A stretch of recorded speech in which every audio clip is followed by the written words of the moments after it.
नमस्कार दोस्तों, आज एक बहुत प्यारा कजली गीत प्रस्तुत कर रही हूँ। एक पत्नी अपने सोए हुए पति को जगा रही है। क्या कह रही है, कैसे समझा रही है, आइए सुनते हैं इस गीत के माध्यम से। गीत पूरा सुनिएगा और कमेंट करके बताइएगा कि गीत कैसा लगा।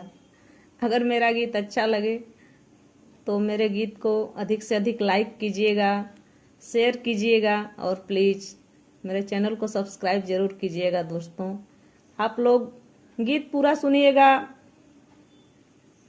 थोड़ा सा क्लिक करके मत छोड़िएगा। तो आइए सुनते हैं।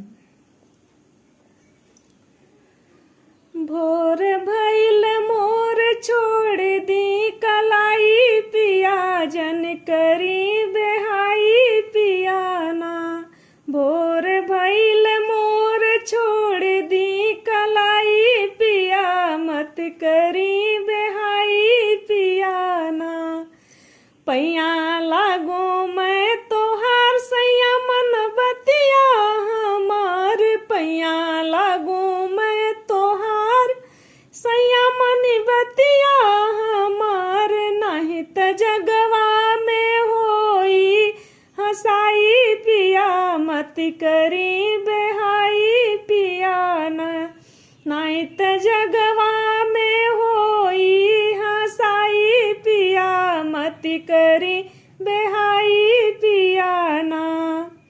जागी नदी जेठानी होई बहुत गलानी, जगी है सासू जेठानी होई बहुत गलानी। मोरा कोने कोने जियरा लुकाई, पिया मत करी बेहाई पियाना। मोरा कोने कोने जियरा लुकाई, पिया मत करी बेहाई पियाना। भोर भइल मोर छोड़ी कलाई, पिया मत करी बेहाई पियाना। सैया पड़ी तुहरे पाँव पड़ी लाज में परान, पड़ी लाज में परान, पड़ी लाज में परान। सैया पड़ी तुहरे पाँव पड़ी लाज में परान। तुहरे कहिया समझ में कुछ आई, पिया मत करी बेहाई पियाना।